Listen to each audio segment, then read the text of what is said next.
Good morning, children. Sairam. I hope you all are fine. I'm also good. I welcome you back after your vacations, and I think you must have enjoyed a lot. So, again, it's time for the studies. So, the chapter which we are going to start today is Journey to the End of the Earth. In this chapter, we'll read about Tishani Doshi, who is the writer of the chapter.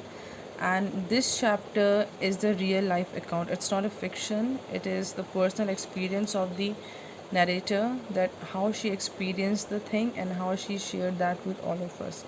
So, Tishani Doshi is the Indian based dancer and a journalist. So, when she went for one of the program to Antarctica, this chapter is related to that only.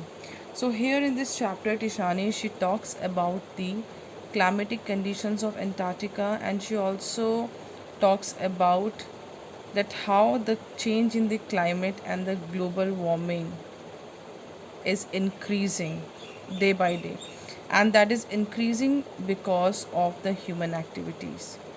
Because of the human development, these things are increasing, which is not good for the environment.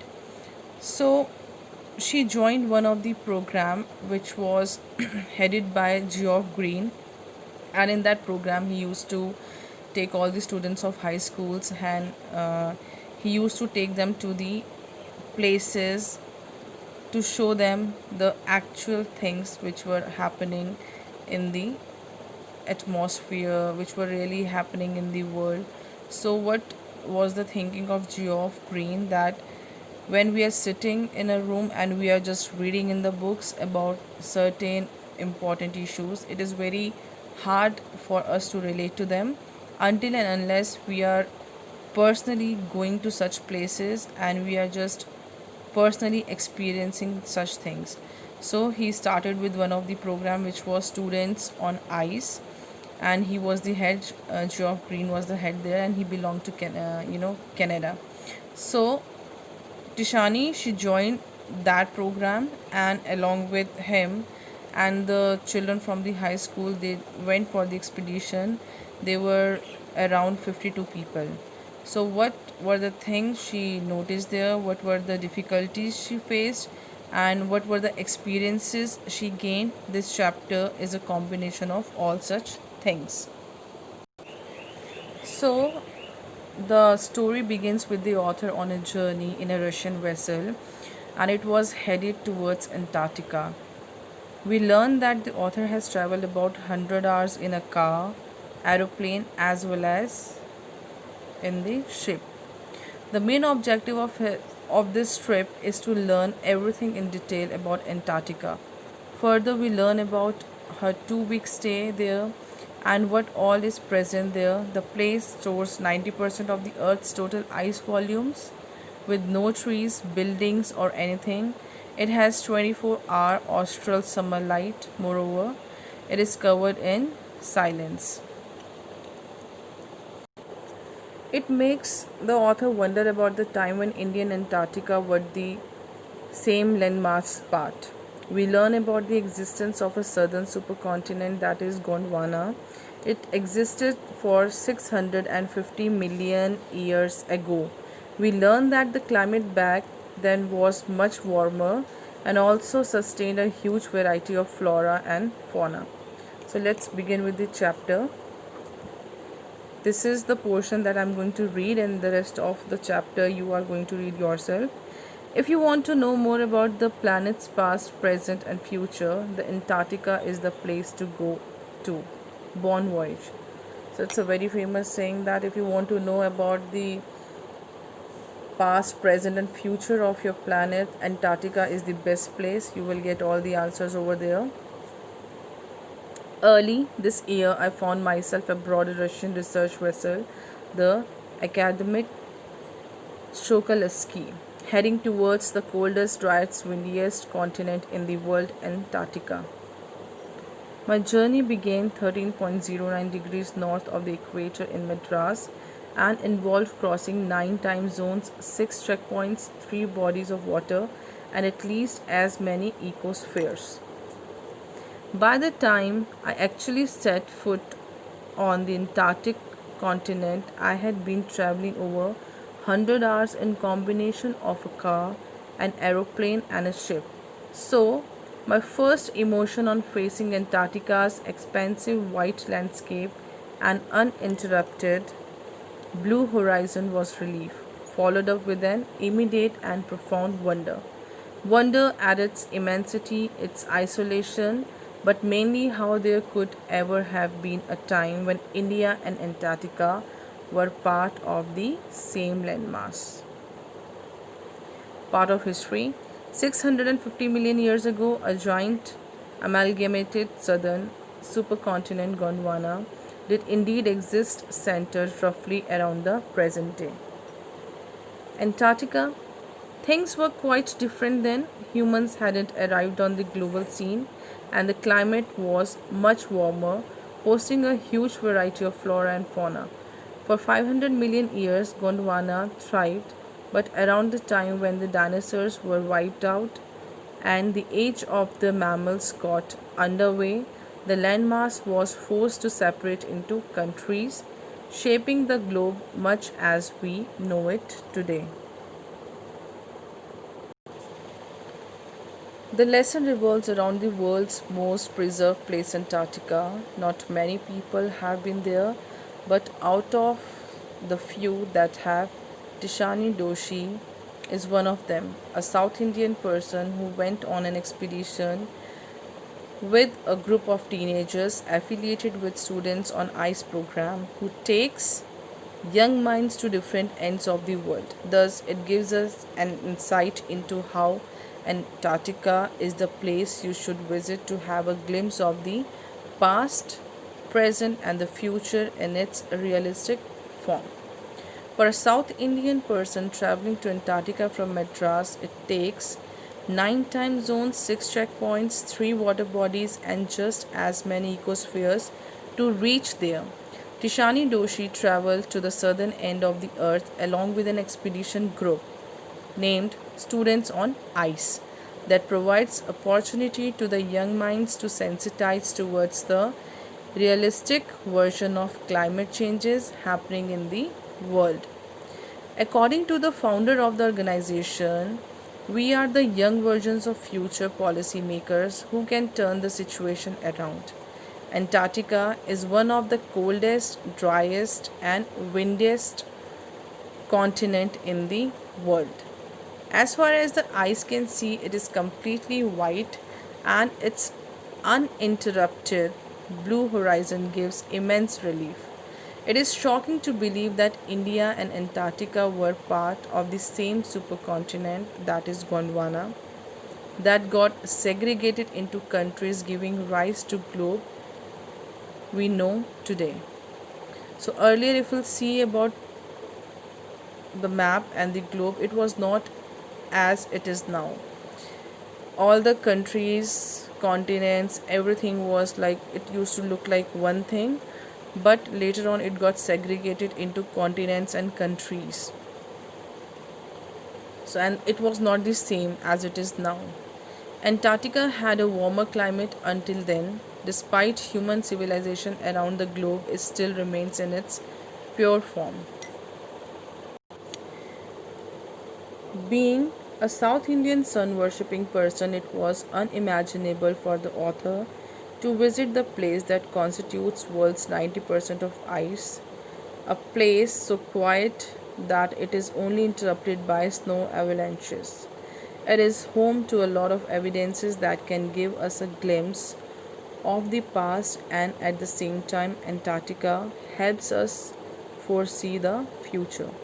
The place gives an awakening to threatening alarm that global warming is actually real. Who knows if Antarctica will be warm again, and even if it does, will we be alive to see it?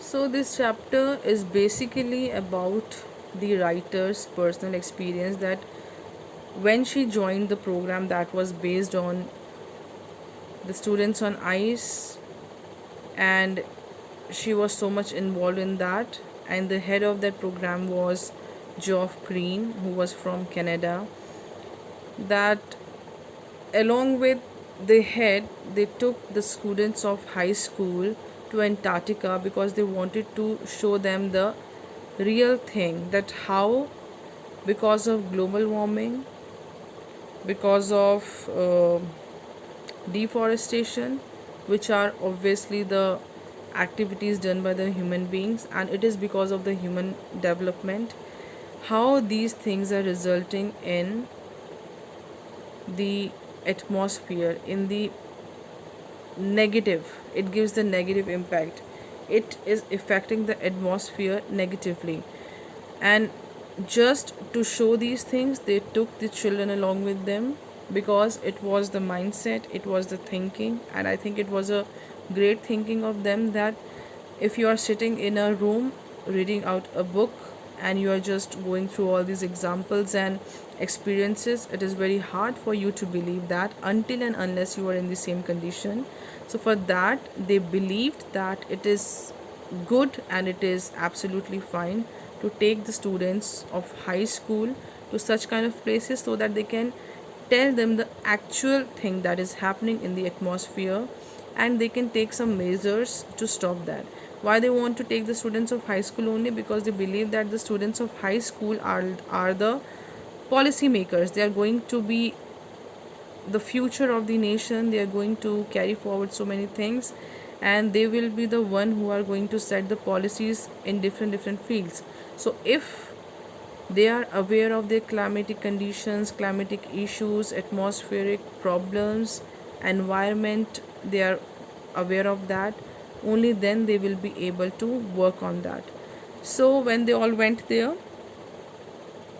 it was a great experience. And when Tishani Doshi, she boarded the ship, the name of that ship was Academic Shokalski, and after some of the way, that ship got stuck between an island and peninsula, so they better decided to walk. And when they were walking on the water. It was not complete water, but there was a fine sheet on that, there was a fine sheet of ice on the water, and they were just walking on that. So when she was going through such things, she was thinking in her mind that right now the condition is not that bad, that's why we are able to walk on this. But if just because of global warming and other human activities, these these sheets and the glaciers will start melting, then how we are going to deal with that? So these were the certain issues and certain things that were there in the mind of the writer, and that's why with the same motive she wrote this chapter, so that everybody should be aware of the environment and they should work something positive in the favor of that. And definitely we human beings have to stop our activities which are resulting in such kind of things. So it's a kind of alarm for all of us that whatever we are doing in a negative way, we have to stop that. It can be like due to increase of population and deforestation, burning of fossil fuels, which are resulting in the global warming, and that is adversely affecting our ozone layer. So if we will be much aware of all these things, we will definitely work something for the betterment of the environment, and we have to, it's a high time that we have to work for that.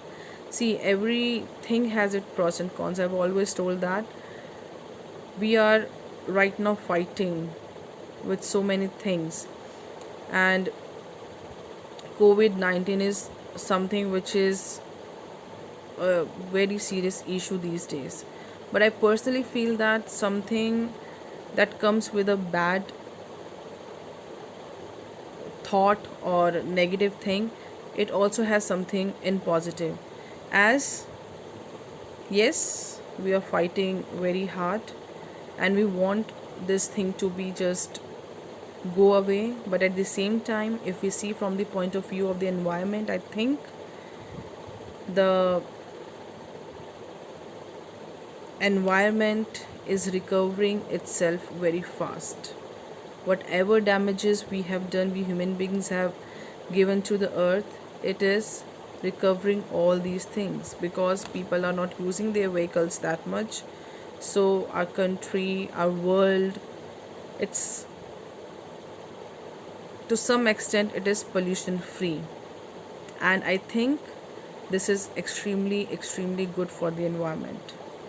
So yes, we don't want to stay with the same problem, but at least it is doing something good to the environment, which we human beings can never do.